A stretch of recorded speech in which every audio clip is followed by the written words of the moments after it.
Ustadz Maulana, pertanyaannya banyak nih Ustadz nih.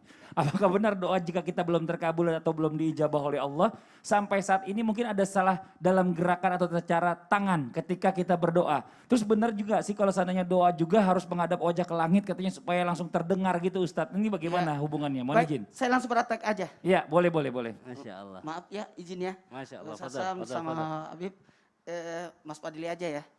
Karena durasinya sangat mepet. Iya. Bismillahirrahmanirrahim. Kalau berbicara tentang doa, ingat ya, Masya Allah, tabarakallah.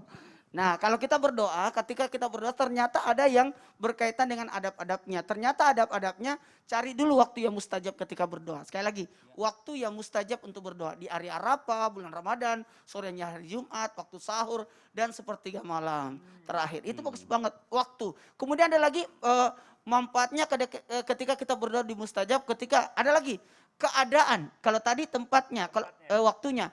Itu tadi waktu. Waktu dan tempat. Sekarang keadaan. Ternyata ada keadaan. Keadaan ketika turun hujan, ketika antara sujud, kemudian antara azan dan iqamat, dan ketika jelang berbuka puasa. Oh, Masya Allah. Jadi enak banget itu. Kemudian, nah ini tadi kan ditanya, gimana nih angkat tangan? Coba angkat tangannya. Teknik berdoa itu bagus. Menyatukan dua tangan, bagusnya seakan-akan ini tangannya seakan-akan ada cahaya yang turun dari langit yang kita tada. Jadi sebaiknya tangan itu sejajar dengan dada. Baik yang di rumah bisa dipraktekkan sejajar dengan dada atau sejajar wajah.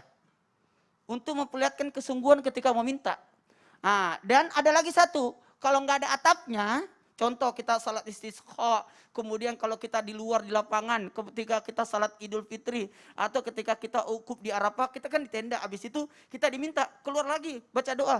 Jadi kita keluar dari tenda itu untuk berdoa lagi dengan cara diangkat tangannya ke atas. Boleh. Nah, cuma dikhawatirkan jangan terlalu menghadap ke atas, tapi menghadapnya ke untuk memperlihatkan kesungguhan. Nah, cuma kalau perempuan, maaf, ini buat laki-laki aja. Untuk yang tangan ke atas ini hanya berlaku buat laki-laki. Tapi perempuan hanya dua, sejajar dada dan sejajar wajah. Nah, buat kita kalau hadapan mata itu fokus ke tempat ini.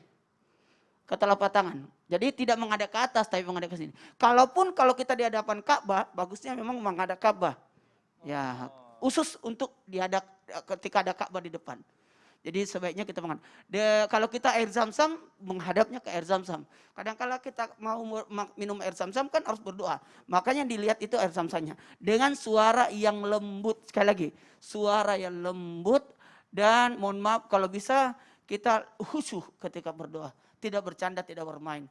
Atau berngobrol-ngobrol. Ya, Ustadz, bagaimana kalau seandainya maaf nih saudara-saudara kita yang tunawicara, kan mereka kan berdoanya dalam hati. Mungkin ada nggak sih adabnya juga dalam berdoa ketika kita pakai hati nih Ustadz dalam berdoanya nih? Sebenarnya tidak ada batasan ketika berdoa. Ketika saudara-saudara kita tunawicara itu, maka berdoa dengan metodenya dia, dengan bahasanya dia, dengan lirikan itu artinya ikut.